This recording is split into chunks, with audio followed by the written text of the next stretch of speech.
yang kalian pakai di metode peramalan. Gitu. Jadi beda lagi. Nah, yang kita sudah lakukan kemarin kan kita punya data ekstrim ya.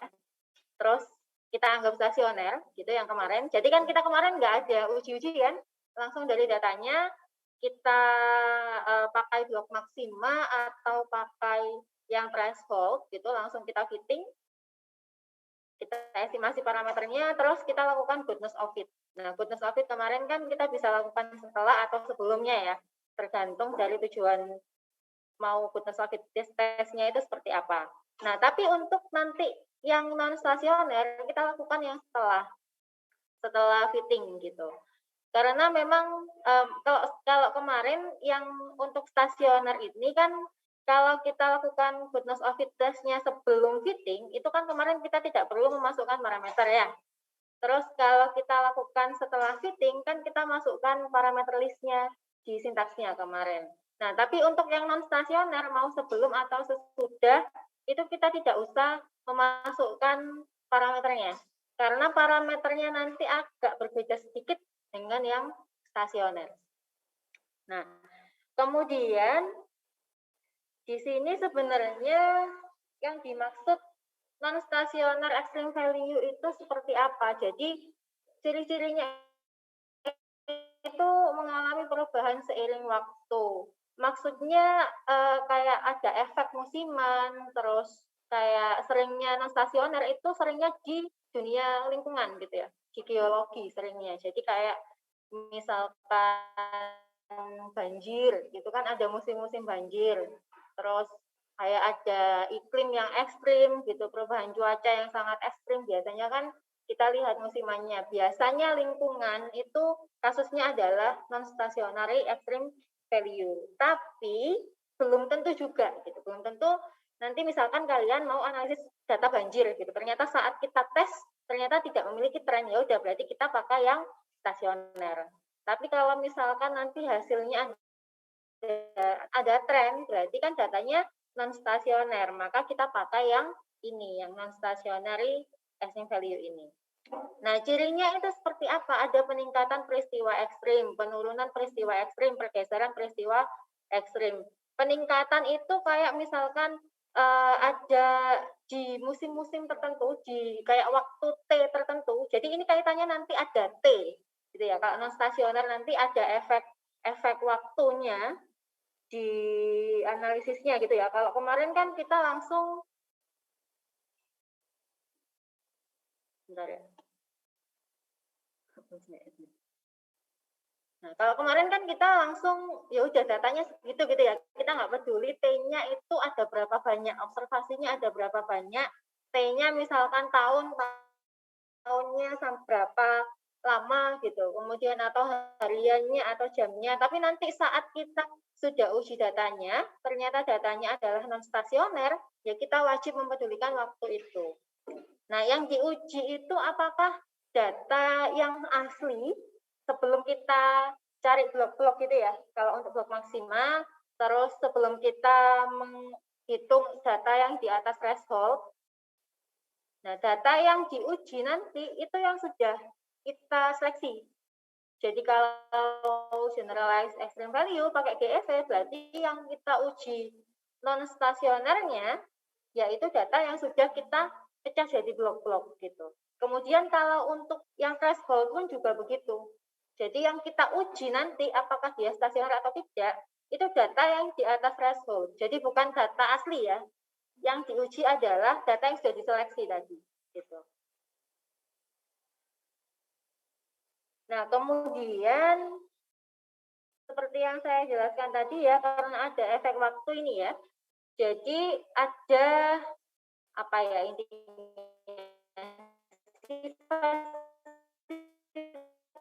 distribusinya itu akan bervariasinya bagaimana kalau kalian kemarin kan sudah tahu CDF, GEV, dan GPD kan ya. Masing-masing kan sudah kalian tulis gitu. Kemarin saat ETS juga sudah muncul gitu ya soalnya. Jadi kalian sudah bisa menulis CDF-nya. Nanti CDF-nya, GEV, dan GPD untuk yang non stasioner ini berbeda. Berbeda sedikit aja sih sebenarnya. Karena ada T-nya tadi. Nah, kemudian kalau kita mau, nah ini melihat apakah datanya itu tergolong yang stasioner extreme value, jadi nilai ekstrimnya tadi itu stasioner atau tidak, itu kita pakai uji ini. Jadi ujinya ini namanya Mankel Trend Test. Kalian pernah mendengar Mankendal kan? Di mana itu? Non parametrik, ya, metode non parametrik. Nah, jadi yang kita gunakan ini adalah non parametrik gitu, karena datanya ekstrim ya. Jadi kita tidak mau pakai yang, bukan tidak mau sih, apa ya, menghindari metode parametrik kan banyak asumsi-asumsi yang harus terpenuhi. Nah, jadi karena ini ekstrim, maka yang cocok untuk melihat apakah datanya nanti itu cenderung ke extreme value yang stasioner ataukah ke extreme value yang non stasioner, kita pakai ini Mankendal Trend Test. Jadi ini suatu tes yang digunakan untuk mendeteksi adanya tren atau kecenderungan pada suatu series data. H0, H1-nya seperti ini. Jadi H0-nya S sama dengan 0. H1-nya S tidak sama dengan 0. Di mana maksudnya adalah H0-nya itu tidak ada pola tren pada sampel ekstrim. Sedangkan H1-nya terdapat tren pada sampel ekstrim. Tapi nanti tergantung studi kasusnya ya. Kalau misalkan kalian sudah masuk ke kasus, nah ini ditambahi pada nilai ekstrim apa gitu. Misalkan nilai ekstrim banjir di bla bla bla, misalkan seperti itu. Nah, kalau ini berarti kalau yang H0, misalkan kita jadinya gagal tolak H0, berarti datanya stasioner apa tidak? Kalau gagal tolak H0, coba dibaca. H0 adalah tidak ada pola tren pada sampel nilai ekstrim. Stasioner gitu ya. Jadi kalau misalkan kita hasil Mankendal ini gagal tolak, berarti kan datanya stasioner. Berarti nanti untuk fitting distribusi GEV dan GPD kita pakai yang sebelum ETS kemarin. Gitu. Tapi kalau misalkan nanti hasilnya adalah tolak H0, kalau tolak H0 berarti kan H1-nya yang kita tulis gitu kan ya. Nah, H1-nya kita tulis berarti karena ada tren berarti tidak stasioner gitu. Karena di sini kan terdapat tren pada sampel nilai ekstrim, tidak stasioner gitu ya. Jadi kalau tolak H0, maka datanya adalah non stasioner. Karena non stasioner nanti saat fitting kita pakai yang hari ini kita bahas, bukan yang sebelum ETS kemarin. Nah, kemudian sebenarnya gimana sih algoritmanya gitu ya, algoritma Mankendal Trend Test ini? Kalau ini kalian masih ingat saat non-par, itu kan kalian ingat uji tanda ya, ada uji tanda kan? Nah, itu pakai prinsipnya itu juga. Jadi sebenarnya kalau kita pakai manual, itu caranya seperti ini. Kalau manual mungkin datanya sedikit ya, karena nanti kan di sini kalian harus mengurutkan gitu yang pertama. Jadi nanti kita tetap pakai R. Jadi semua yang kita pakai nanti ini kita pakai R untuk SEV ini. Jadi yang pertama, kalau misalkan kita mau manual gitu ya, algoritmanya itu adalah yang pertama kita mengurutkan data sesuai dengan periode waktu, bukan sesuai angka terkecil sampai terbesar, bukan ya, tetap sesuai periode waktunya. Jadi misalkan bulan Januari sampai Desember gitu, tahun 2011 sampai 2022 misalkan seperti itu. Kemudian menentukan tandanya itu dari sini XJ min XK, di mana J-nya lebih dari K. Jadi kayak misalkan nanti yang kalau yang nilai sebelumnya lebih besar daripada nilai yang setelahnya, maka tandanya adalah positif. Gitu. Karena ini kan J-nya lebih besar, berarti kan nilai setelahnya ya. Nah, kemudian tandanya kalau nilainya adalah positif, kita kasih angka 1 untuk nilainya. Jadi ini nggak perlu kalian ini ya, maksudnya dimengerti aja, karena nanti kan kita tetap pakai software gitu ya. Tapi paling nggak kalian tahu dalamnya cara hitungnya. Kemudian kalau misalkan sama nilainya, berarti kan sama dengan 0. Jadi dia tidak negatif, tidak positif kan hasilnya kan. Kalau sama dengan 0, kita tulis nilainya adalah 0.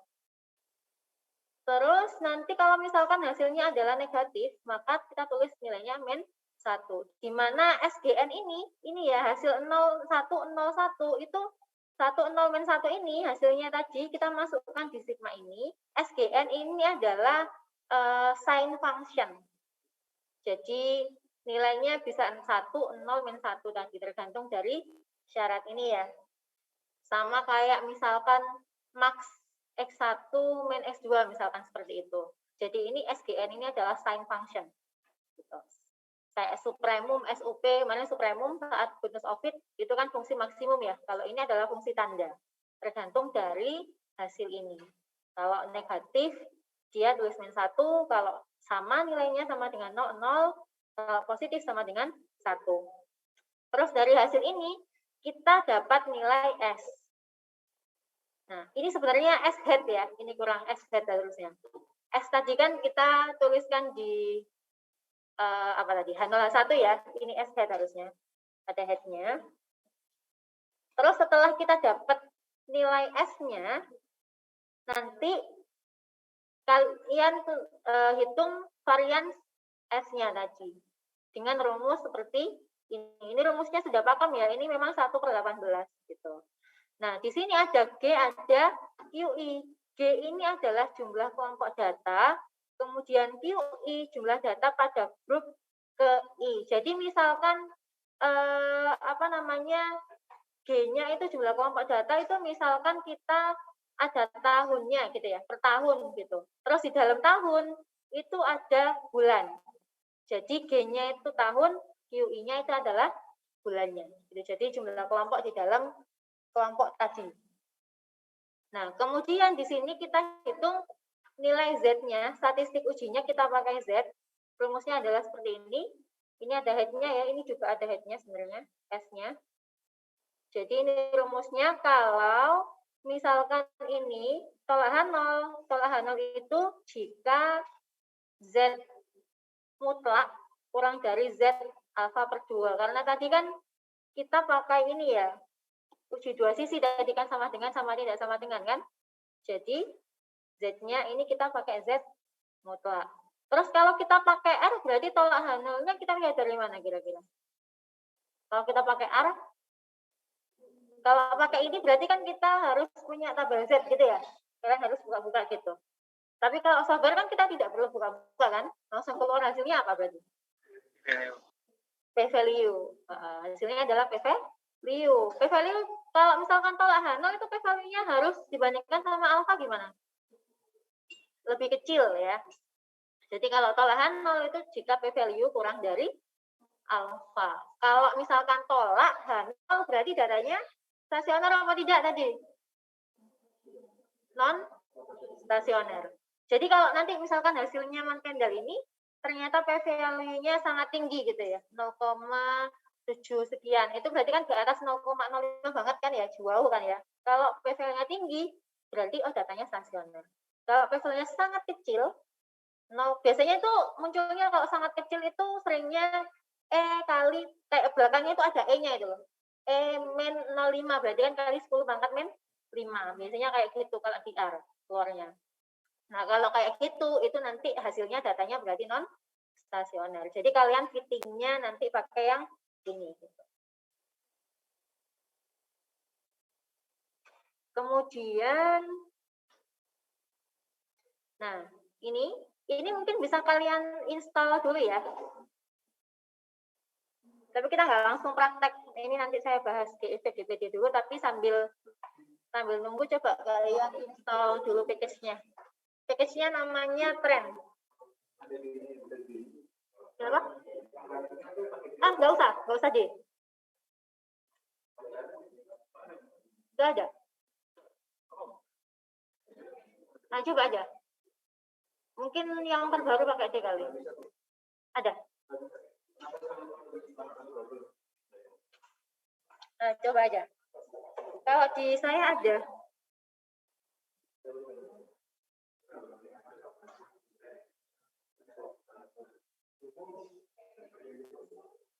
Iya, nggak apa-apa. Yang ada D-nya coba diinstal dulu yang pakai D.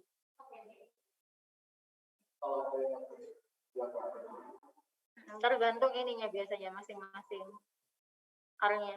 Ini kan saya sudah lama kan ya Arnia, maksudnya nggak baru install. Jadi kayak kemarin saat Goodness of Vitesse kan output saya beda dengan kalian ya. Ya saya kan ada kayak rapi gitu ya. Kalau kalian kemarin bentuknya itu tergantung versinya. Ya. Oh, ini ternyata ada D-nya yang ini. Iya, yang laptop saya yang satunya nggak ada.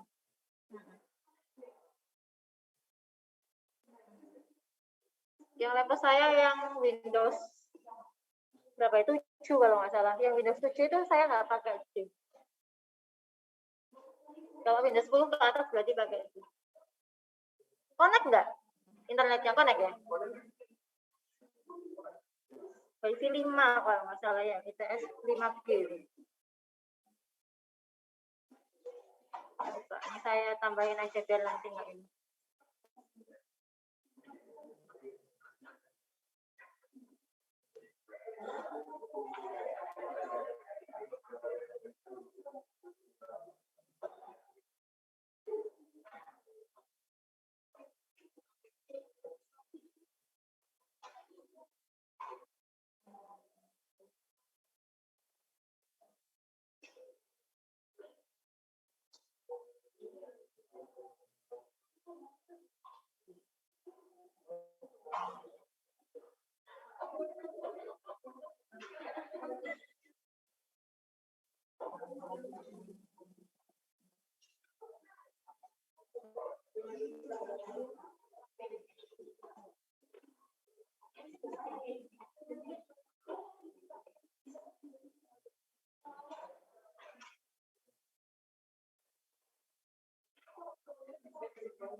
Sudah selesai installnya?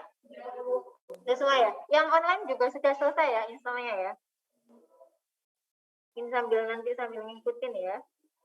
Oke, sekarang kita lanjut ke blok maksima.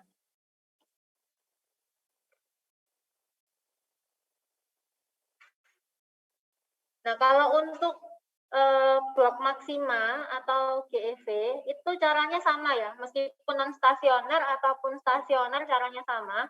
Jadi tetap kita bagi datanya jadi beberapa blok gitu. Kemudian kita hitung maksimumnya nilainya berapa. Tetap sama seperti itu. Nah, cuma yang membedakan penulisan CDF-nya antara GEV yang stasioner kemarin dengan yang non stasioner sekarang ini adalah adanya T. Jadi kan kita kemarin kalau GEV ada berapa parameter? Ada 3 apa aja? Location, terus scale sama shape. Ya. Nah, shape ini kan kuncinya ya. Shape-nya ini kan kuncinya. Dia mau lebih dari 0 atau sama dengan 0 atau kurang dari 0. Nanti dia mengikuti distribusioner juga. Cuma di sini untuk parameter yang selain shape, yaitu location, atau kita tuliskan mu, dan scale, kita tuliskan theta kemarin ya, itu diasumsikan, kok koneksinya nggak stabil. Dia merupakan fungsi linear dari waktu, fungsi linear dari T, gitu. Jadi, kalau kemarin saat kita praktek menggunakan R, kita fitting pakai FFVD, gitu ya kan? Langsung location, terus scale, sama shape-nya. Ada 3 itu. Beda T. Jadi yang membedakan itu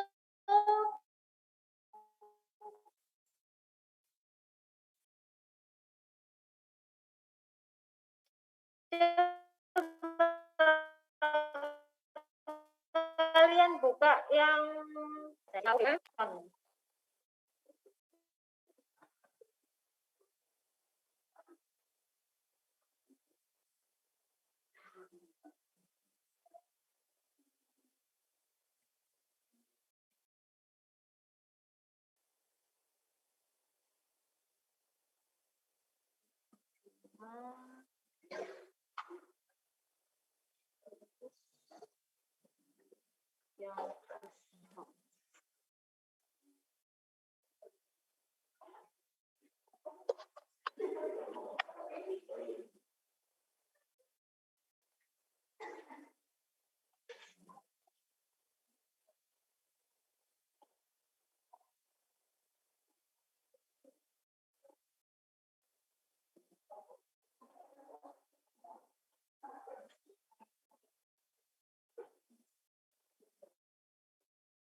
Nah, ini ya yang blok maksima ya. Nah, yang blok maksima, ini kan yang stasioner kemarin kan gini ya. Yang ini kita tuliskan di sini kan X saja. Sebenarnya X ini kan disesuaikan dengan masing-masing ini kan. Dumbbell, preset, sama weighball di slide yang sebelumnya. Nah, ini. Jadi kan ini tulisannya kalian fokus di sini ya. Tulisannya kan cuma X min mu per theta. Sedangkan saat di yang non stasioner itu ada berubah. Jadi mu-nya jadi mu t, tetanya jadi theta t. Gitu. Selainnya sama. Jadi yang atas ini untuk ditulis jika shape-nya lebih dari atau kurang dari 0. Pokoknya tidak sama dengan 0. Untuk yang bawah, ini untuk yang gambar yang sama dengan 0 itu. Jadi sebenarnya sama, hanya mu dan theta atau location dan scale-nya kita tuliskan dia merupakan fungsi linear dari t. Jadi yang membedakan hanya ada tulisannya t gitu aja. Itu di sininya. Nah, nanti apakah saat kita fitting itu apakah hanya ada nilai 1 gitu ya? Misalkan kemarin kan location-nya kalau stasioner kan hanya ada 1 nilai kan, location 1. Terus scale-nya juga hanya itu kan ya. Sedangkan ini kan dia merupakan fungsi. Kira-kira 1 atau bisa lebih dari 1? Bisa lebih dari 1 ya. Karena dia kan merupakan fungsi kan ya. Nah, fungsi linearnya untuk mu t dan theta t itu seperti apa? Seperti ini. Nah, ini. Jadi, tadi kan kita tulis mu t ya. Mu t itu sama dengan mu 0 plus mu 1 t. Gitu. Jadi nanti kita untuk location kita punya mu 0 dan mu 1. Ada 2. Gitu. Kemudian untuk yang scale theta, tetanya akan fungsi linearnya seperti ini, ada eksponensialnya. Eksponensial theta 0 plus theta 1 t. Kenapa kok ada eksponensialnya? Karena scale-nya harus positif. Jadi biasanya scale itu mungkin kalau kalian buka-buka buku lain, ini tulisannya bukan theta tapi sigma. Ada yang gitu. Sigma bisa negatif nggak? Variance sigma kuadrat wes, nggak bisa kan? Jadi kalau misalkan deviasi variance itu kan memang dia harus positif variance-nya. Gitu. Jadi untuk parameter location atau mu, fungsi linearnya adalah seperti ini, mu t sama dengan mu 0 plus mu 1 t. Kemudian untuk yang scale-nya kita tuliskan theta t sama dengan eksponensial theta 0 plus theta 1 t. Untuk GF jelas ya? Ada pertanyaan? Ya, jelas ya. Mungkin kita lanjut dulu.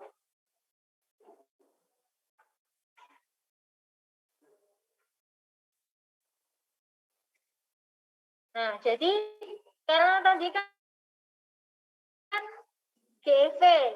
Oh ya benar, sebelum kita lanjut ya. Berarti nanti akan muncul berapa parameter kalau diestimasi? Ada berapa nanti outputnya? Kalau kemarin kan hanya 3 kan ya?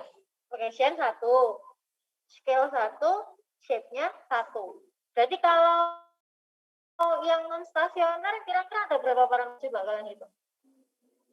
Ada 5. Jadi lokasinya kan nanti muncul 2, mu 0 dan mu 1.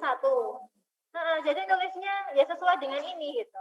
Kan nanti kalau kalian bawa ke CCF di sini, berarti kan kalian nulisnya min Terus dalam kurung mu 0 plus mu 1 T kan? Nggak bisa langsung mu T aja gitu. Karena mu ini terdiri dari 2 tadi, ada mu 0, mu 1. Ngapain? Itu ya, jadi ini ada 1, 2, terus 3, 4, sama satunya adalah shape-nya. 5. Jadi nanti yang muncul ada 5 parameter gitu. Jangan lupa untuk yang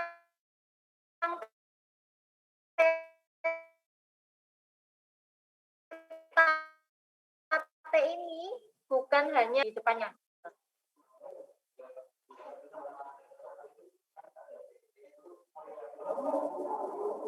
T-nya itu waktu. Iya, angka nanti. T-nya waktu. Tergantung nanti. Karena di sini kan ada T. Ya, nanti saat di R-nya kita juga bikin covariate. Tergantung nanti kita mulainya 0 apa 1 gitu. Biasanya kita mulai dari 1 sampai berapa T-nya. Gitu. Yang lain ada pertanyaan? Jelas ya? Jadi ada 5 tadi ya untuk yang GEV, yang non stasioner. Nah, sekarang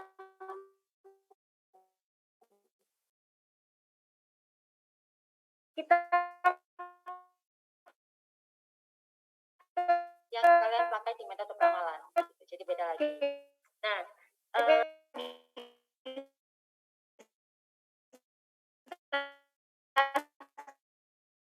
kan tulisannya location gitu ya. Itu kan ada 2, intinya salah satunya adalah shape. Nah, yang satu ini bisa location, bisa scale. Sama seperti yang kemarin kita pakai goodness of fit, itu kan kita masukinnya scale. Ya, bukan location kan. Yang saat di parameter list itu terus putus ya. Sebentar, sinyalnya tadi unstable.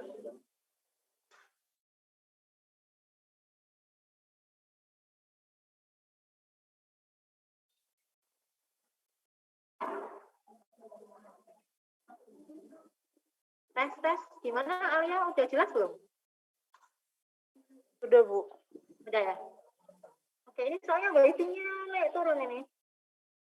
Oke, udah jelas ya? Iya, sudah, Bu. Oke, saya ulangi ya untuk yang GPD ya. Jadi GPD itu kan ada 2 parameter ya. Bisa location dan shape, bisa scale dan shape. Karena kemarin kita sesuaikan juga dengan goodness of fit test-nya, kan scale gitu ya. Jadi di sini kita anggap aja scale, bukan location gitu ya. Anggap aja kalau yang GFP tadi ada location, scale sama shape. Kalau yang GPD ada scale sama shape gitu aja. Jadi yang location nggak ada, gitu aja ya. Biar sama semua jadinya kita tuliskan scale. Karena nanti kalau di non stasioner itu memang kenapa kok di sini kita tuliskan scale? Karena beta ini harus positif. Sama seperti saat kemarin kita tuliskan di yang ini ya. Yang threshold model yang awal.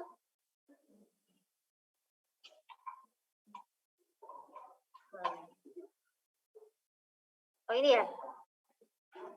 Jadi ini kan betanya lebih dari 0 gitu. Jadi kita anggap aja pokoknya nggak ada location gitu aja untuk yang GPD. Kita tuliskan scale sama shape. Gitu. Jadi lebih dari 0. Kalau lebih dari 0 berarti tadi kira-kira fungsi linearnya untuk beta sama dengan kayak theta tadi ya. Ada mu. Jadi ini sama persis dengan yang ini. Nah, sama kan? Tinggal setelah betanya ditambahin dalam kurung T. Jadi betanya atau scale-nya merupakan fungsi linear dari T. Sama seperti yang tadi yang atas untuk kalau shape-nya ketemunya tidak sama dengan 0, bisa lebih dari atau kurang dari 0. Terus yang bawah kalau sama dengan 0. Tergantung nanti hasil estimasinya. Jadi kalian penulisannya sesuai ini. Nah, kemudian ini kan betanya tadi tidak boleh negatif ya, harus positif kan, scale-nya tadi kan. Berarti kira-kira fungsi linearnya beta ada eksponensialnya sama seperti yang theta tadi gitu. Jadi ada eksponensialnya di sini. Jadi beta T sama dengan eksponensial beta 0 plus beta 1 T. Berarti kalau GEV bukan unstable lagi ininya. Koneksinya. Yang Zoom masih bisa dengar ya suara saya ya? Ibu.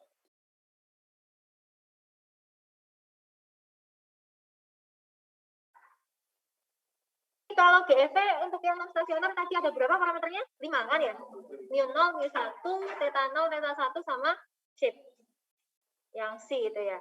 Nah, kalau yang ini GPD berarti ada yang 3. kalian pakai di metode pramalan. Jadi beta 0, beta 1 dan shape-nya tadi. Yang kalian pakai di metode pramalan.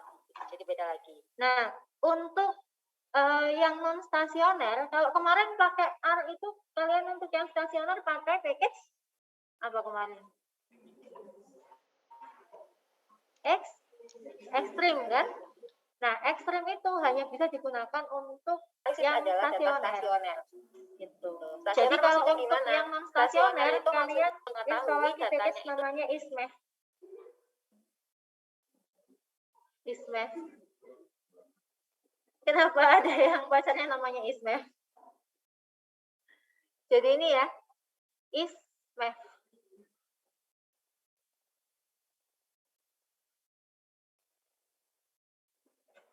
Jadi ISMEF ini sebenarnya bisa digunakan untuk yang stasioner maupun non stasioner. Tapi seringnya untuk yang non stasioner.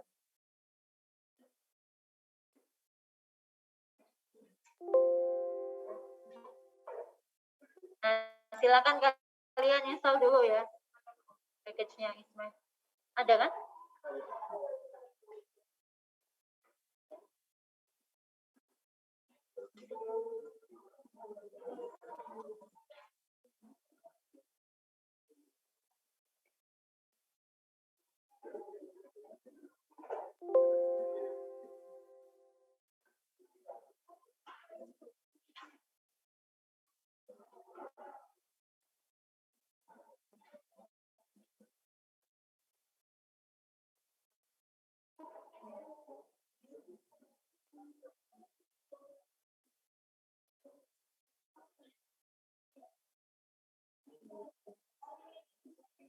Nah, sambil install ya.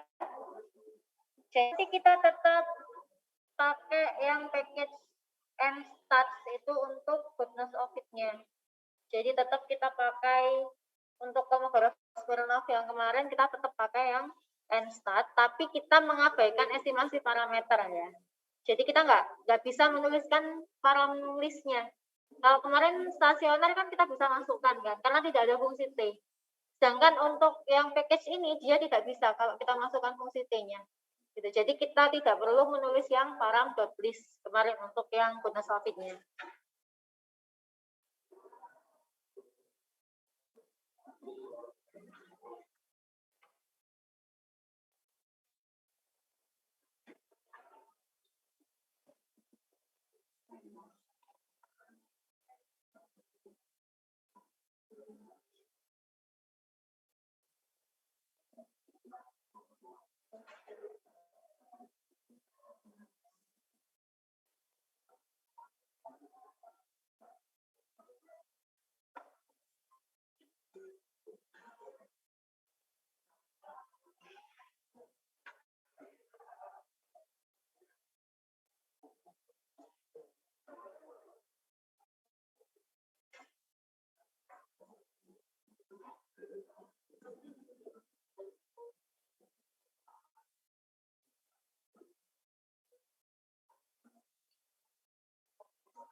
Sudah semua infonya? Jadi tadi ada dua tambahan package ya berarti ya. Trend sama Ismath. Oke, kita langsung ke R. Sebelumnya mungkin kalian bisa buka di Classroom ya datanya ya.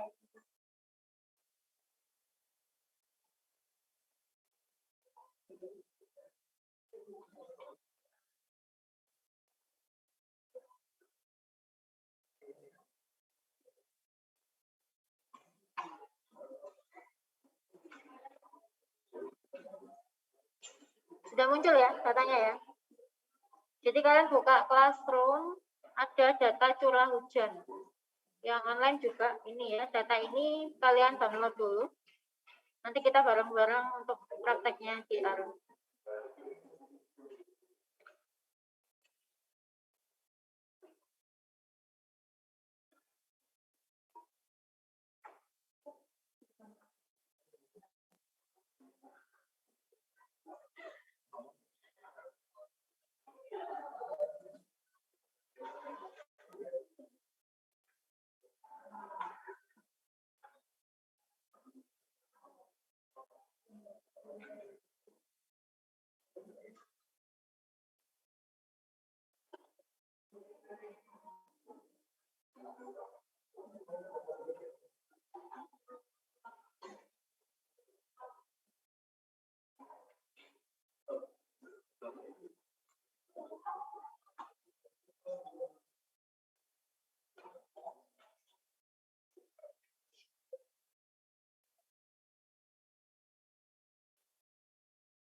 Oke, bisa kita mulai ya.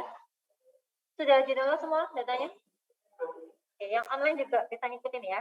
Jadi seperti biasa kita import dulu ya. Datanya tadi namanya data curah hujan. Jadi kalian bisa import langsung. Misalkan di sini saya tuliskan namanya data read.csv.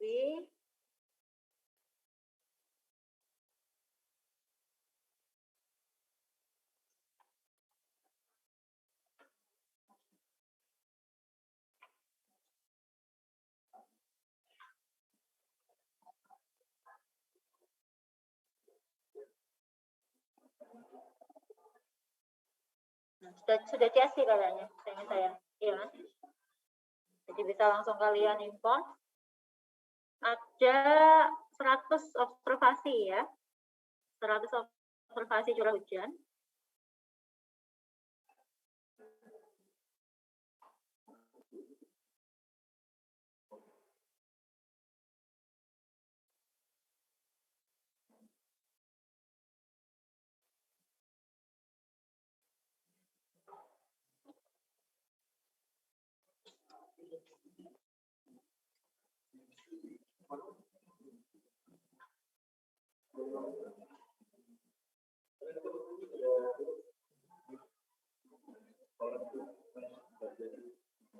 Sudah semua import datanya?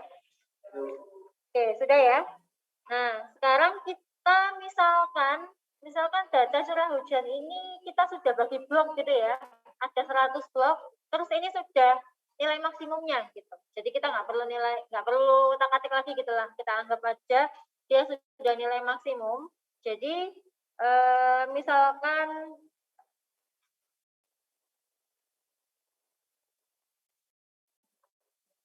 Berarti sekarang kita coba untuk GEV dulu ya.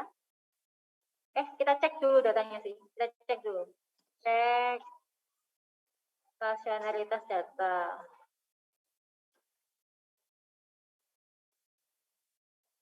Nah, tadi kalau untuk cek stasionaritas kita berarti pakai package yang trend ya, karena kita pakai Mankendal trend test tadi kan. Jadi kalian boleh tulis di sini library trend atau di sini langsung dicentang.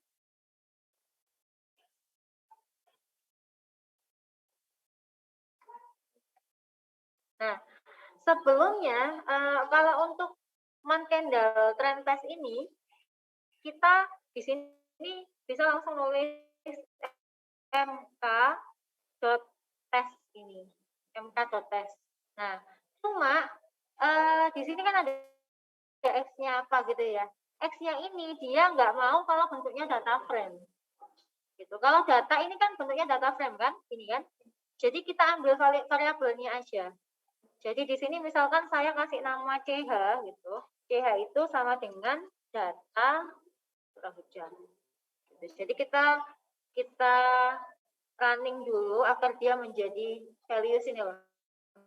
Dia menjadi variabelnya aja. Bukan bentuknya bukan data frame gitu. Baru nanti kita pakai yang mk.test tadi. Nah, jadi sekarang kita bisa langsung mk.test. Langsung aja kita masukkan CH. Jadi defaultnya dia sudah dua sisi ya. Defaultnya sudah dua sisi, jadi kita abaikan aja setelahnya. Tadi kan banyak formatnya kan. Kita bisa langsung set. Langsung di running. Keluar. Sama ya.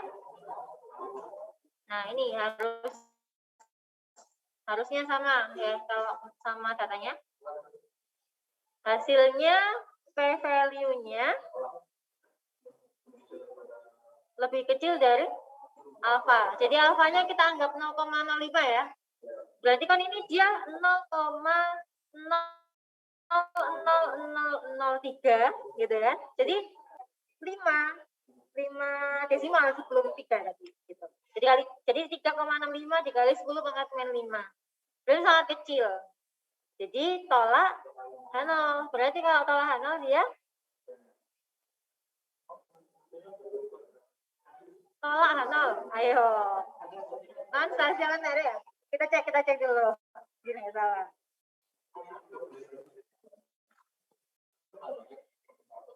Jadi hipotesis itu memang beda-beda ya. Kalau normal kan H0-nya normal ya. Terus kalau ini H0-nya stasioner. Jadi H0-nya sebenarnya stasioner, H1-nya tidak stasioner. Cuma kan kita menyebutnya ada tren dan tidak ada tren gitu ya. Nanti soalnya biar tidak numpuk dengan stasionernya yang ramalan, biar beda gitu. Jadi kita anggap yang atas ini kan tadi kan kalau bakal tolak kan stasioner ya. Karena tolak berarti kan kita tulis yang ini, berarti terdapat tren ya. Karena terdapat tren berarti dia pakai yang non stasioner. Jadi di sini kita kasih note gitu ya. Berarti pakai non stasioner.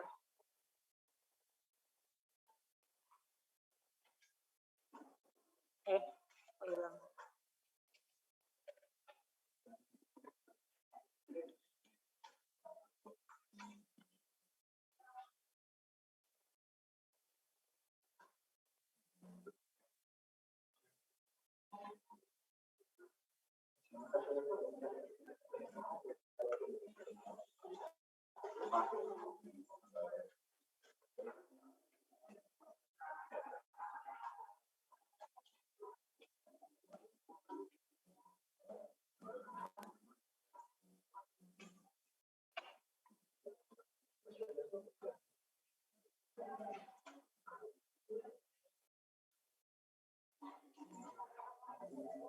Sudah? Oke, sudah ya. Nah, sekarang kita coba fitting GEP ya berarti ya. Kita fitting GEP yang non stasioner.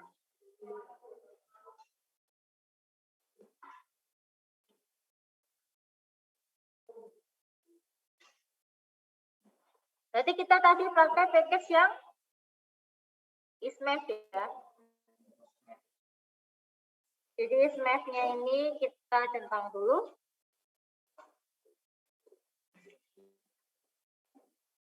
Atau kalian bisa library ismap gitu ya, sama aja.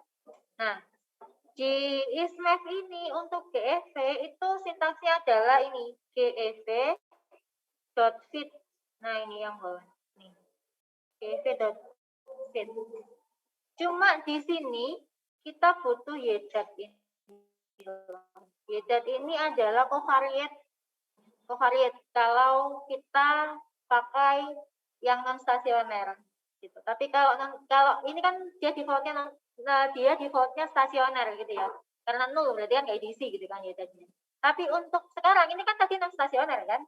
Jadi kita harus isi dulu covariate-nya berapa untuk T-nya.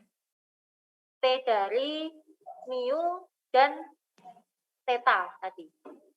Nah, kita cek dulu datanya berarti T-nya ada berapa? 100 tadi kan ya? Nah, ada 100 kan? Jadi, kita tinggal buat matriks isinya 1 sampai 100. Paham ya? Nah, jadi kita tuliskan di sini misalkan covariate. Covar itu sama dengan matriks isinya C1 sampai 100.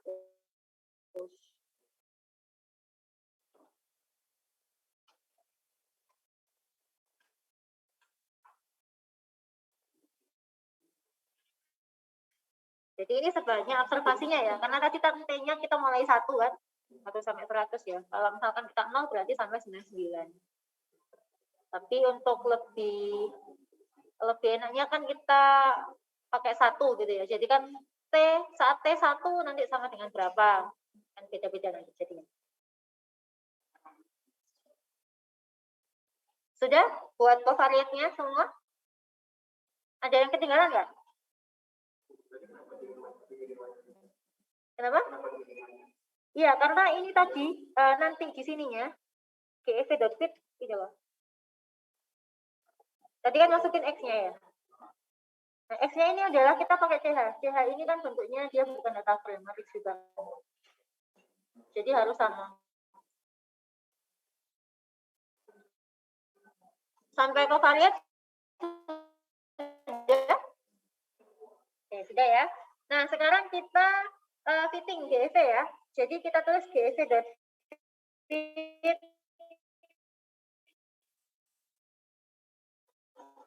terus X-nya, terus Y-nya dan covar.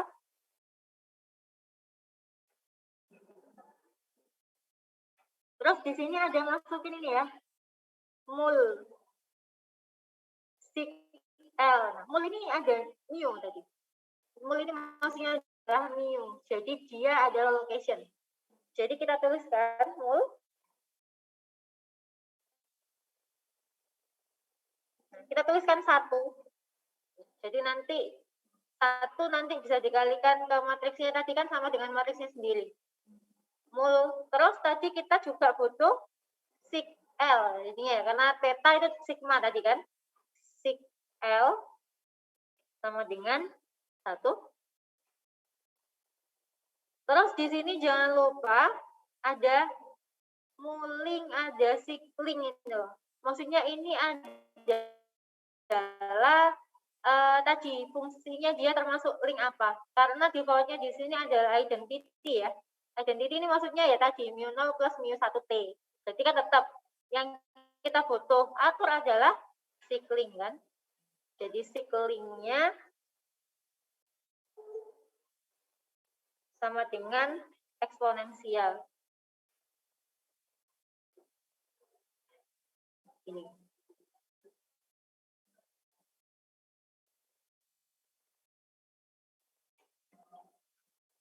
Coba kalian running. Sudah keluar? Ini hasilnya ya. Hasilnya estimasinya adalah ini. Ini SE-nya nggak usah dipedulikan. Nah, ini maksudnya dia karena terlalu kecil. Jadi standar error-nya terlalu kecil, jadi dia tanggap non. Ini adalah estimasi parameternya.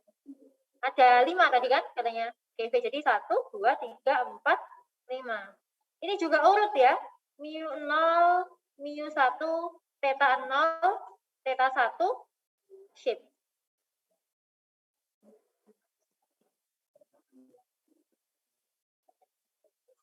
Jadi urut. Jadi ini location 2 pertama, kemudian scale-nya pasti positif ya ini ya, 2 ini.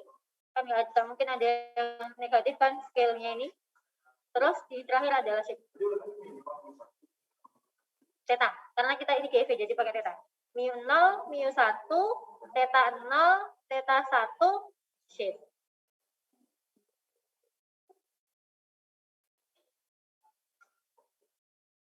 Sama semua hasilnya?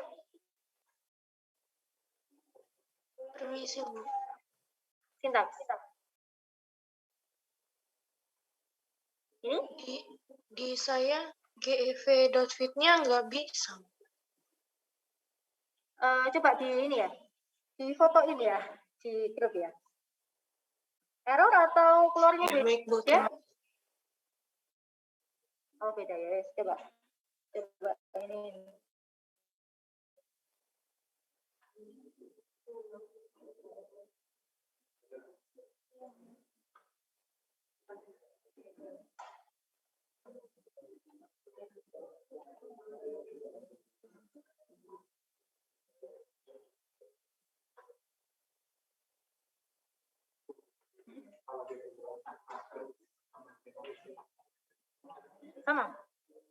Sama sebenarnya. Nah. Tapi tetap ada C, harus tetap ada C. Karena kan dia di sini bikin kayak vektor gitu kan, 1 sampai 100. Nggak bisa, nggak beda.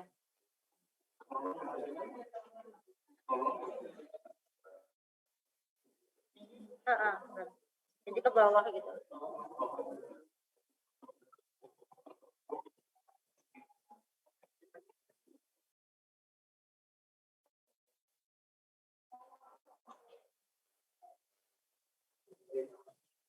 Coba yang error tadi dikirim ke ini ya, grup di WA.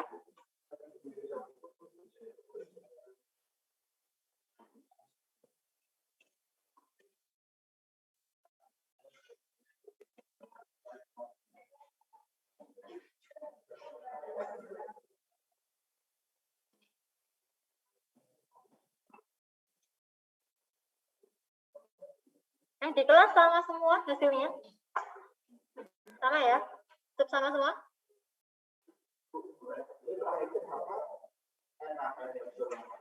SE-nya, standar error-nya, terlalu kecil. Jadi kalau warning nggak masalah.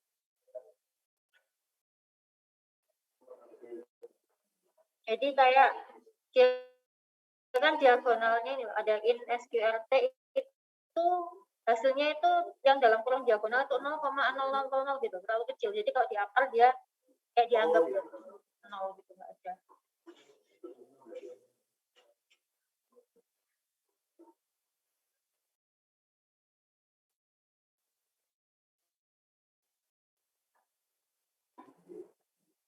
Belum masuk ini ya.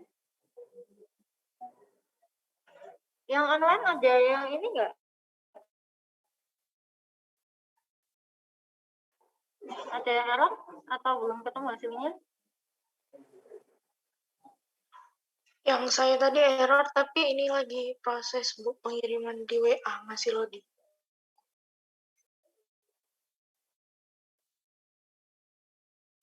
Masih loading ya? Atau coba saya stop dulu ya.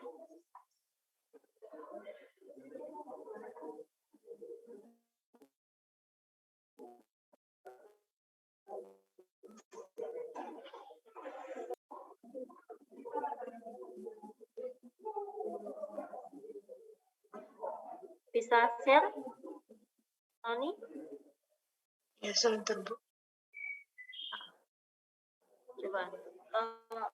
WA ini juga sinyalnya jelek di sini. Udah kelihatan, Bu?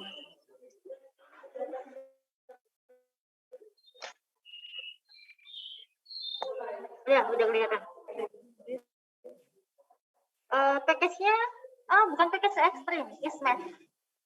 Oh, Yang bawah ismet, dicentang dulu.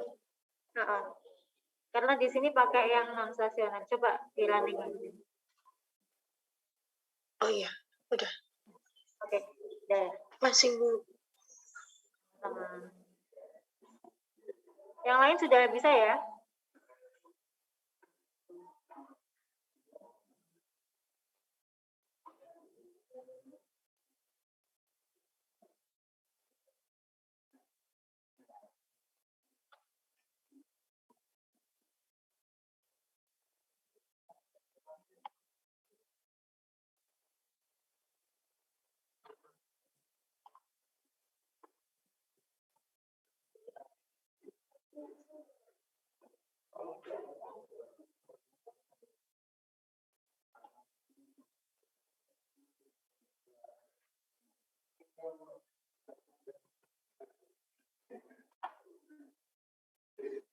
Nah, coba kemarin karena ini ya banyak yang nggak bisa nulis CDF di apa namanya jawaban ETS-nya, banyak yang kosong CDF-nya.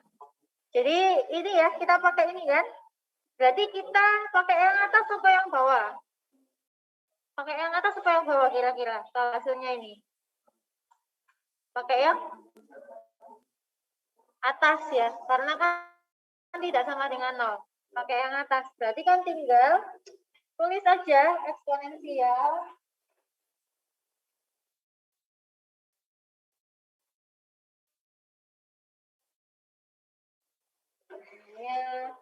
terus minus 1 plus. Nah, shape-nya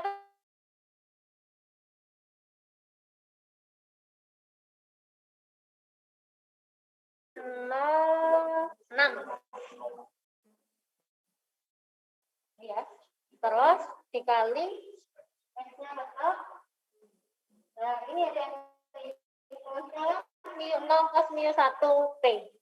Jadi mu 0-nya 94,52.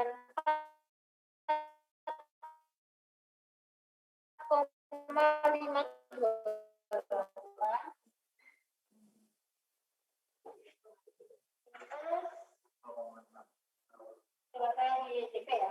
0,001 T. Ya, karena ada T-nya tadi kan. Terus dibagi ada eksponensialnya ya. 3,064 ditambah 0,00. Nah, terus apa? Oh ya, T. Kenapa? 3,66. Kan? Ada apa? Terus 8 kan? Langsung ke sini kan? Udah cukup gini aja nulisnya. Jadi enggak ini ya. Jangan kelihatan loh.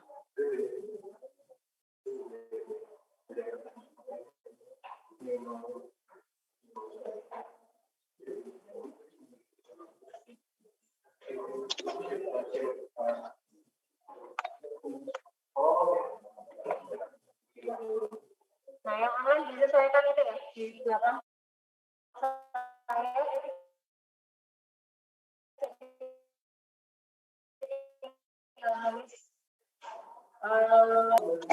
itu putus-putus lagi. Tes. Kedengeran nggak?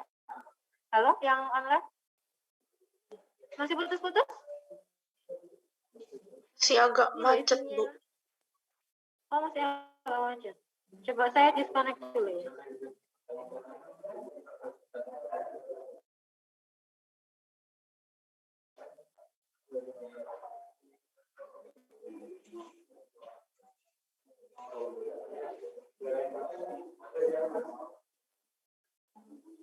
Tes, sudah? Dengar? Gimana? Steven? Alia? Sudah dengar? Sudah?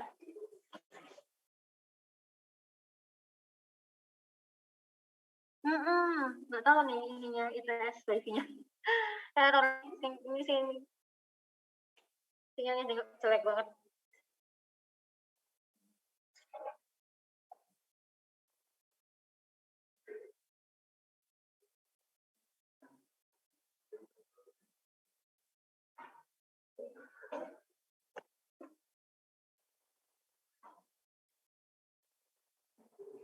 Sudah dikirim tadi ini.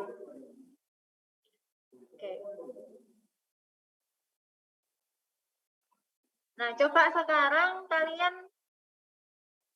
ini ya, fitting GPD. GPD-nya misalkan tadi kan CH-nya tadi itu kan semua ya tadi ya. Coba itu anggap semua dulu, nggak pakai seleksi. Jadi anggap CH ini merupakan data yang di atas threshold. Nah, coba sekarang kalian fitting GPD. Sintaksnya sama ya, tinggal GPD.fit.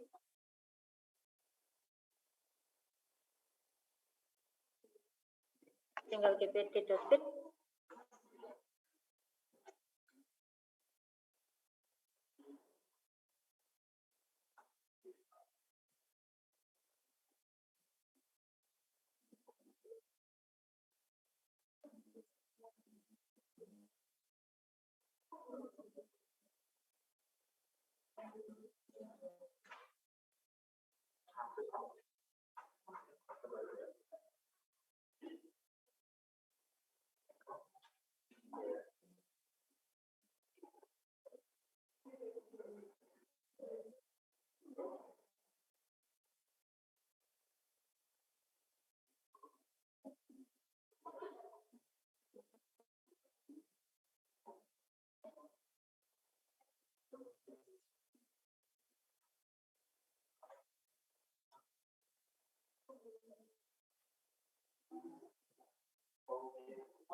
Iya, threshold. Berarti ini aja ya. Berarti anggap aja berapa? 90 lah. Berarti kita nggak pakai semua nanti.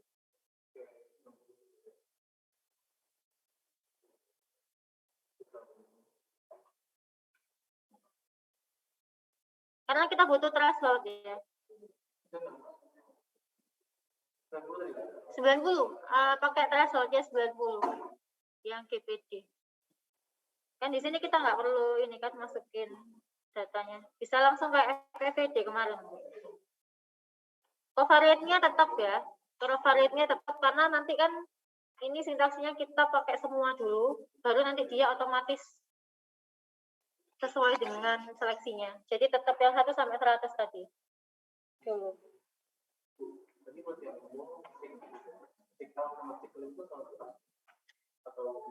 Selalu tetap mulai 1. Karena di sini kan enggak. Jadi hanya 1, hanya sik L sama sik link aja. Mul itu mu, location. Nah, GPD kan nggak ada.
Satu itu emang 1 nanti kan dia dikalikan fungsi T. Jadi agar dia tetap 1 sampai 100 tadi. Ngikutin awalnya.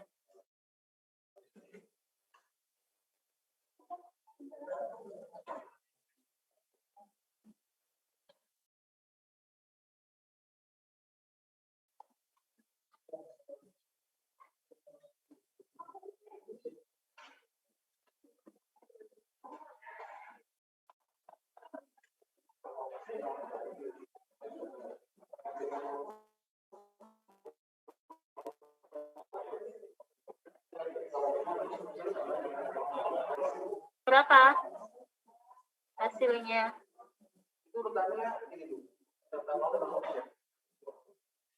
Theta 0, theta 1, shape.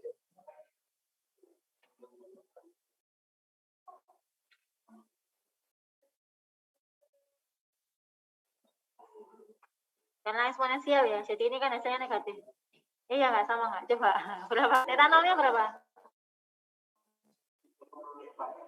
Hah? Terus? Oke. Ah, udah benar.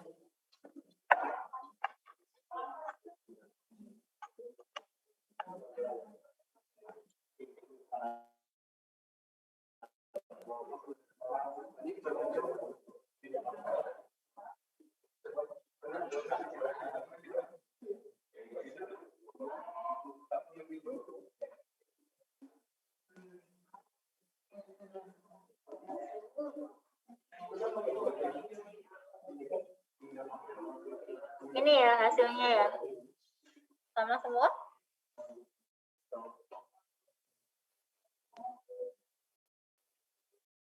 Ada yang kelupaan ya, harusnya kita cek dulu.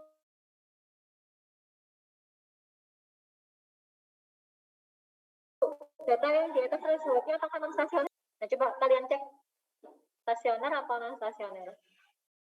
Berarti pakai yang apa? Pakai yang looping seleksi dulu. Kalian kan sudah punya kan? Tinggal copy aja.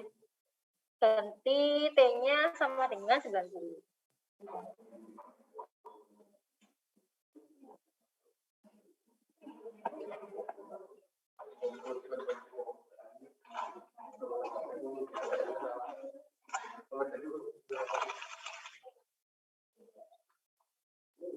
Ya, jawabannya?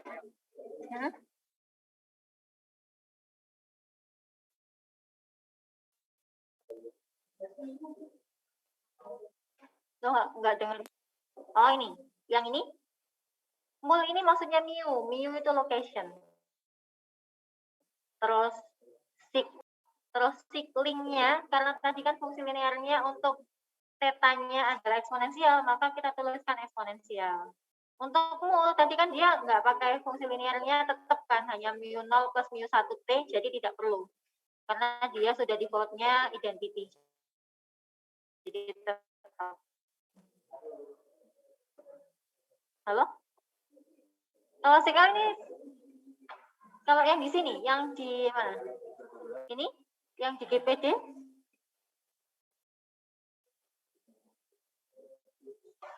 Skill. Sig L itu skill.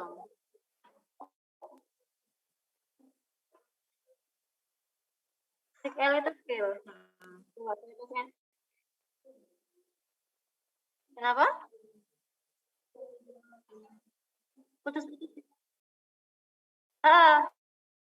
Satu ini angka memang, karena nanti kan dia tujuannya kalau dikalikan dengan covariate-nya, hasilnya adalah tetap covariate-nya. Karena tadi kan mu 0 plus mu 1 T kan, jadi agar T-nya tetap 1 sampai 100, maka ininya 1 defaultnya.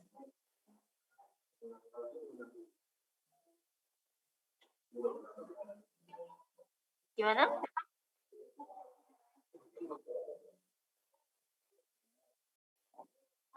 Nggak perlu. Nggak perlu. Yang diubah hanya covariate ini ya. Covariate tergantung banyaknya datanya. Karena tadi kan datanya 1 sampai 100 kan.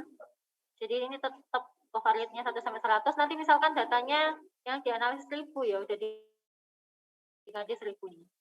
Yang ini mul sig sama siklusnya tetap eksponensial. Gitu.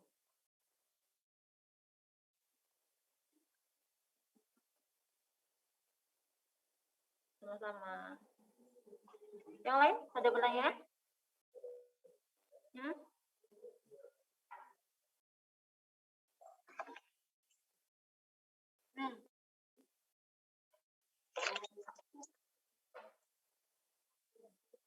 Makanya harus dikasih eksponensial tadi biar positif. Karena kan scale itu sebenarnya adalah varian saja, deviasi, akarnya varian. Jadi kan mungkin di buku lain kalau dibaca-baca mungkin scale itu adalah sigma. Makanya di sini kan scale. Cuma di sini kan tadi saya pakai notasi theta sama satunya adalah beta. Jadi sebenarnya adalah sigma. Jadi harus positif, makanya kita pakai link functionnya adalah eksponensial. Gitu.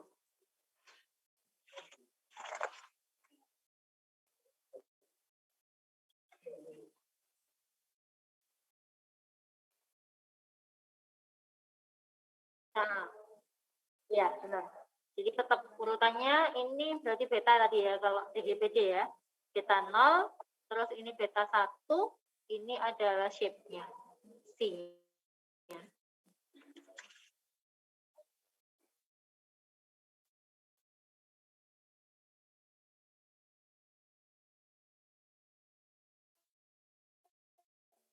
Sudah jelas? Bisa, kalau di sininya bisa. Kalau hasil ini bisa. Cuma kan kita kalau menuliskan di persamaan kan ada eksponensialnya kan. Jadi nanti hasilnya pasti positif.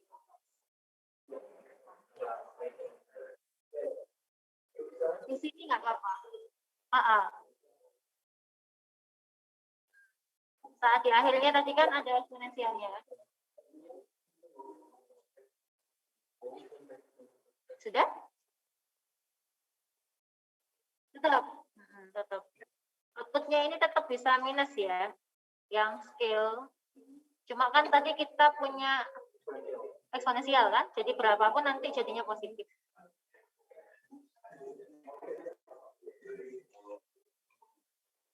Ya, sudah. Nah, sama.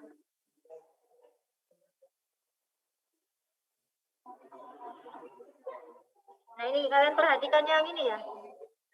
Di sini kan standar error-nya kan keluar ya. Kalau yang tadi kan ada yang nans, itu berarti dia lebih kecil dari yang ini kan pangkat 10 pangkat min 06, pangkat min 6 lah. Mungkin tadi hasilnya 10 pangkat min berapa 200 atau berapa gitu. Maksudnya sangat kecil sekali, jadi dia tulisannya. Sudah, apa ketemunya? Non stasiun. Tulis pakai teman kendal ya.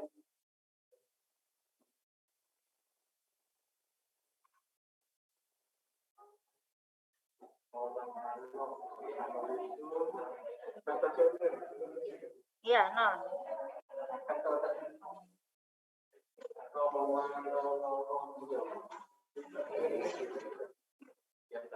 Nah, ini.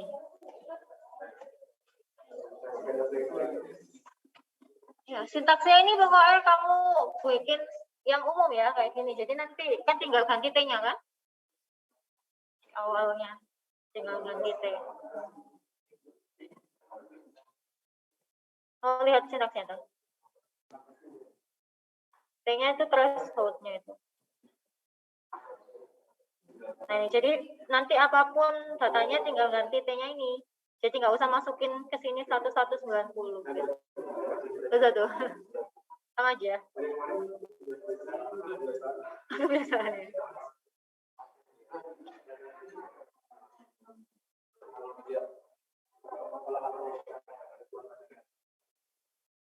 Berarti kan ini kurang dari 0,05 kan ya? Tolak 0. Jadi non stasioner. Nah, sekarang GPD kita tuliskan ininya ya. CDF-nya ya.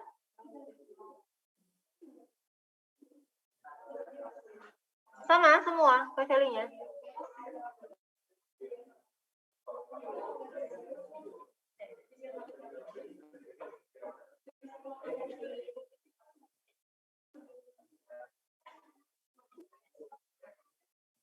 Berapa tadi shape-nya?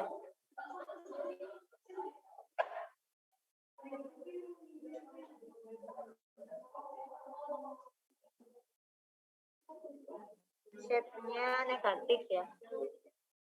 Berarti kita pakai yang mana ini? Yang atas atau yang bawah? Yang atas. Karena tadi negatif ya. Oke, coba kita tuliskan ya. Yang ini. Berarti Pak saya di sini. Kita pakai G ya. G-nya sama dengan 1 mungkin ya. 1 plus min berapa? 0,05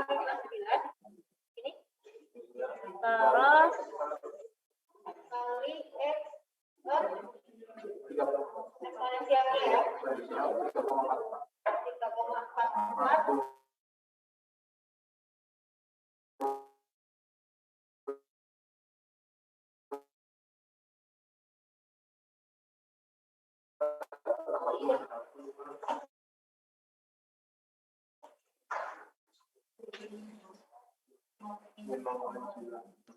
ya, ini CGS-nya untuk yang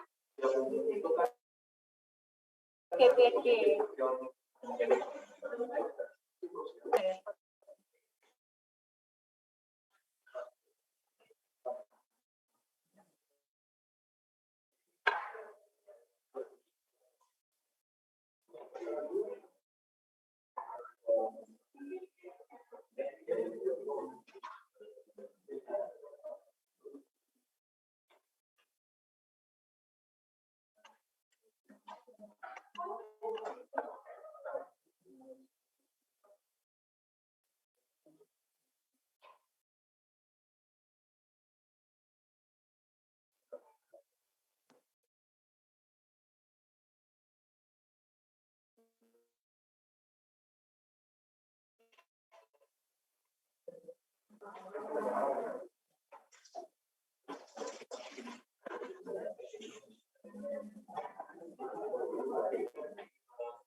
Sudah sama semua ya. Terus berarti step selanjutnya goodness of it. Nah, coba kalian uji pakai Kolmogorov Smirnov yang kemarin tanpa param.list ya. Jadi nggak usah param.list, langsung berhenti di TS gitu. And startnya nggak bisa kalau ada mengandung P. Tapi dengan mengabaikan ini ya, estimasi parameternya diabaikan saja. Karena itu berlaku umum, nggak peduli dia stasioner atau non stasioner, yang penting dia adalah GIV atau GPG. Kalau goodness of it test.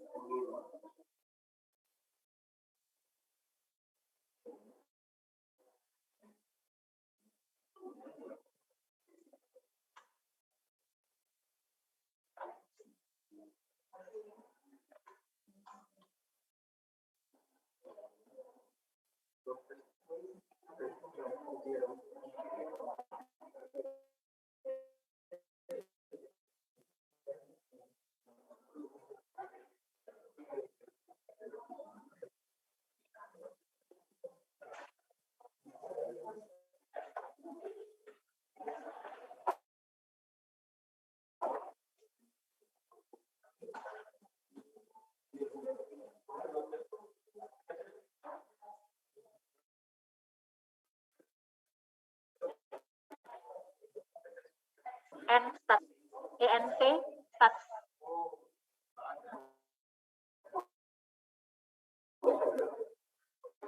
Enggak ada. Aku kan sudah bukannya install ya.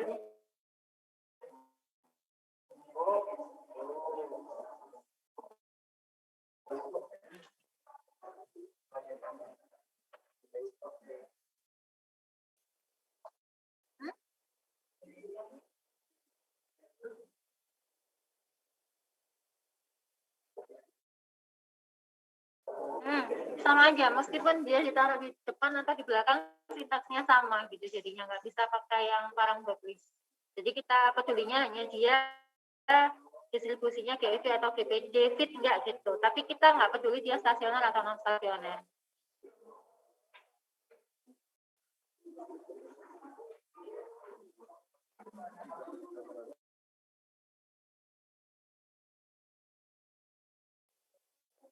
Berhenti sampai IS yang petik itu udah di situ.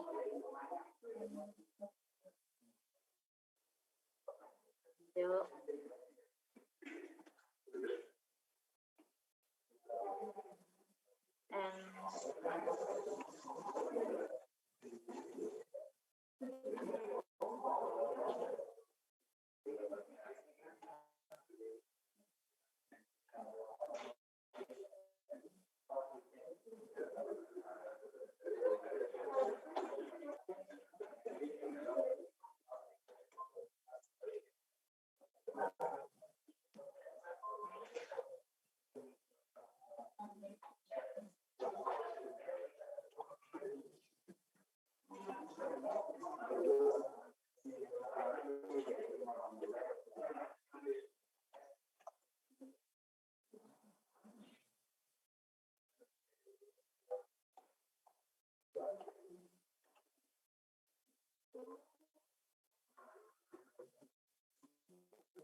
Yang GV?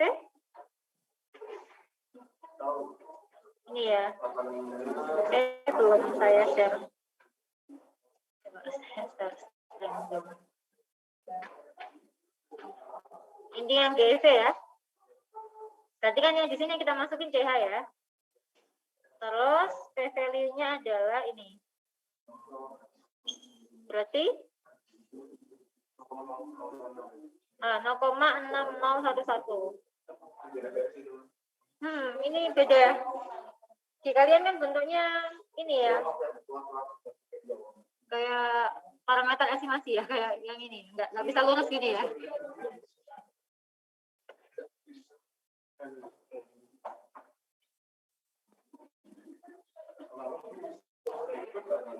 Berarti kalau gagal tolak, distribusinya GV atau enggak?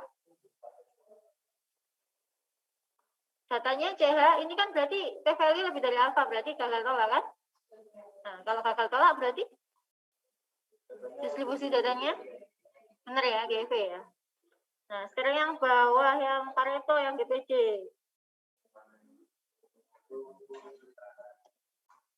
Nih. 0,23 sekian-sekian ya. Jangan lupa yang dimasukin bukan CH-nya, tapi seleksi. Nah, dimasukin seleksi. Nah, kadang-kadang ini, kalau misalkan di atas terus berburu-buru gitu ya, yang dimasukin adalah data keseluruhan.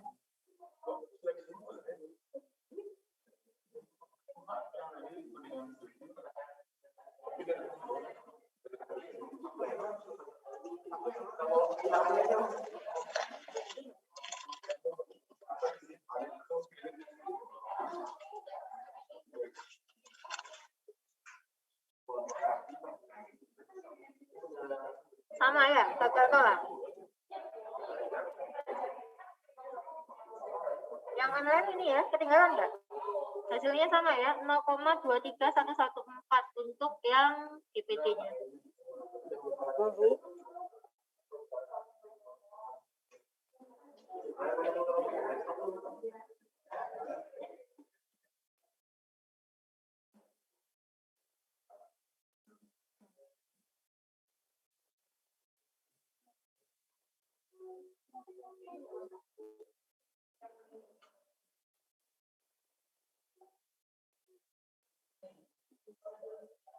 Kalau kita full offline kira-kira cukup nggak ya?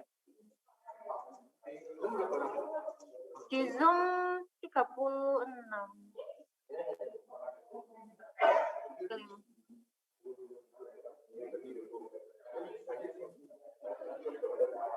Iya. Tapi ini minus itu sih, minus yang 2018 karena di perjanjian awal mereka bisa online, jadi mungkin mereka tetap online. Yang 2018.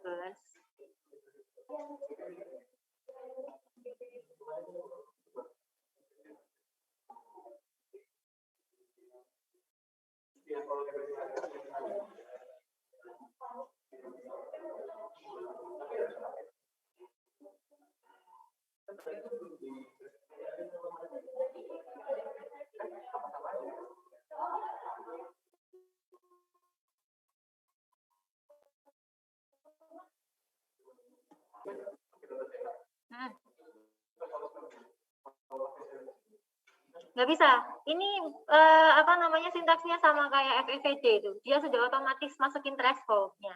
Jadi dia mengolahnya di dalam sini langsung. Gitu. Jadi kita nggak perlu masukin seleksi cukup yang di goodness of it.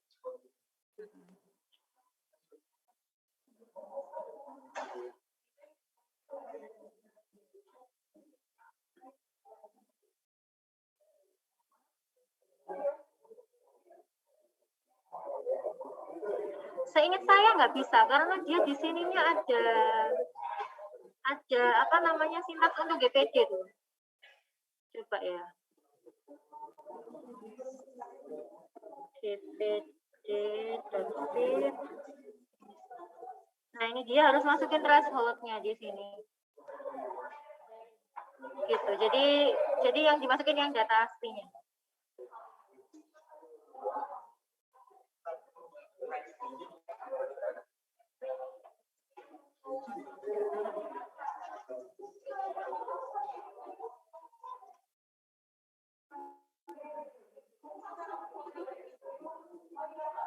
Jelas? Ada pertanyaan? Jelas ya?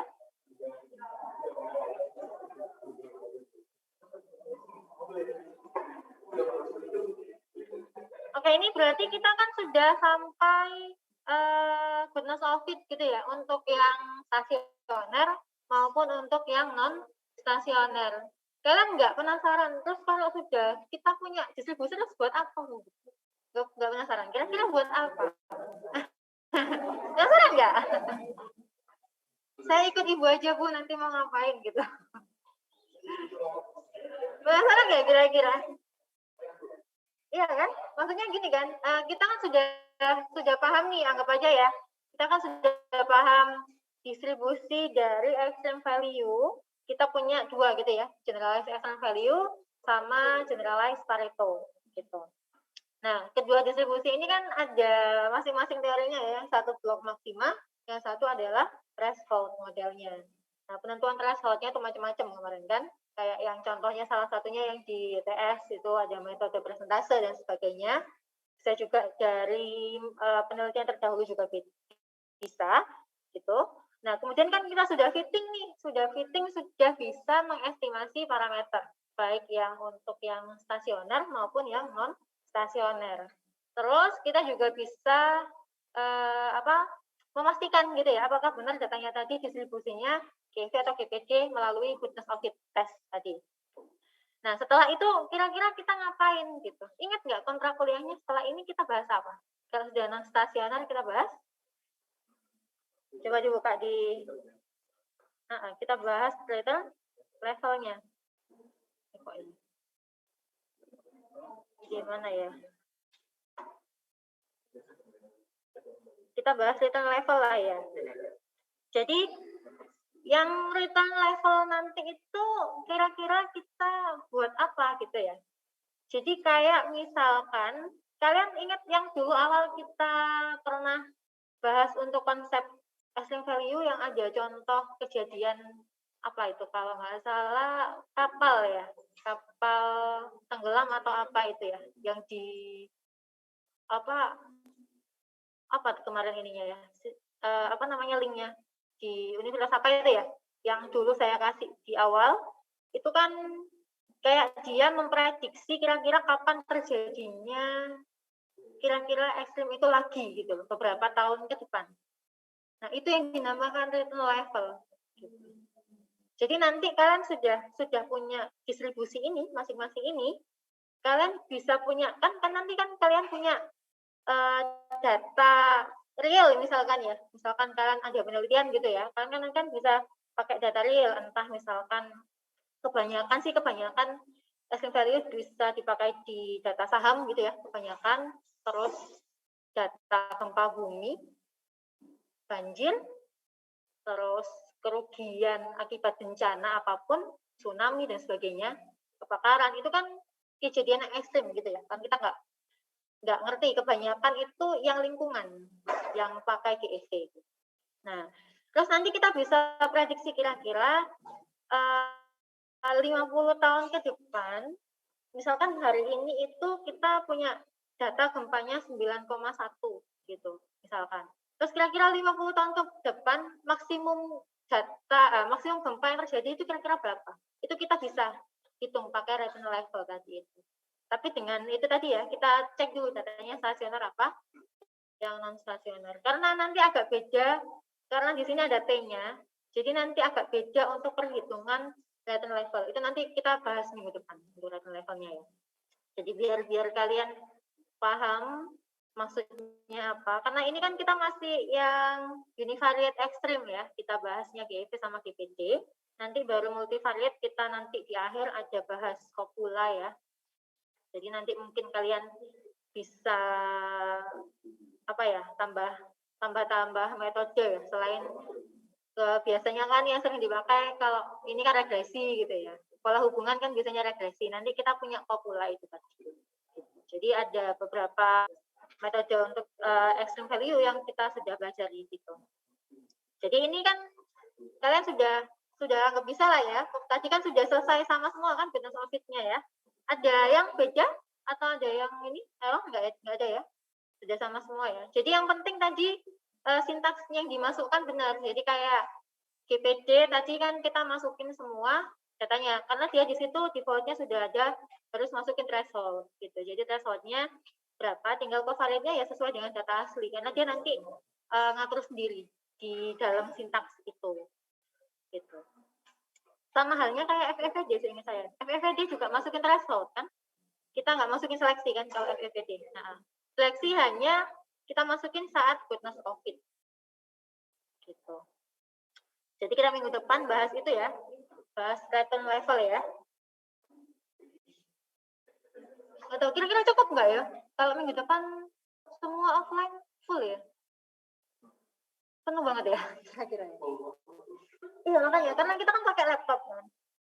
Kuliah saya kan kebanyakan pakai ini kan. Maksudnya kalau kalau nggak pakai ini tuh masih memungkinkan kita gerak gitu loh. Kalau ini kan susah. Ya apa nanti kita cek lagi ya. Terus mungkin ini ya, mungkin setelah terus offline dari peraturan rektor yang sekarang kan semua evaluasi harus offline. Jadi kuis, NHS itu kayaknya kosong kalau sebelah yang nanti jamnya kita kayaknya sebelah masih kosong. 9-an kali ya mungkin kosongnya.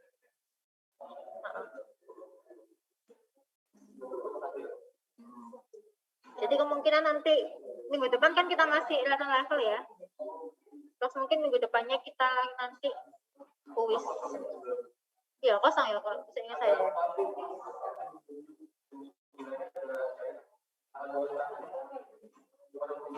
Yang sana kosong nih 2.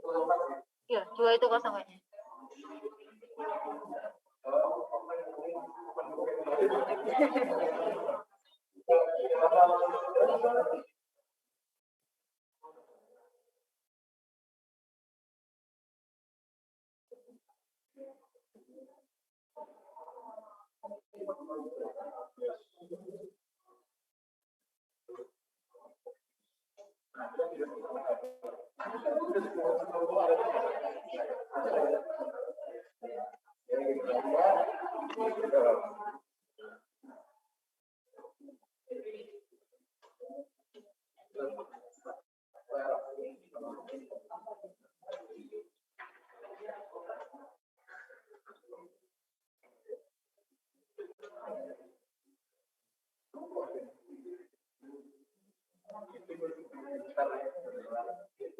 Ini berarti minggu ke-10 ya, minggu ke-10 ekstrim, misalkan minggu ke depan, berarti 11 libur ya? Enggak libur ya? Jumat ini ya libur, hari Jumat.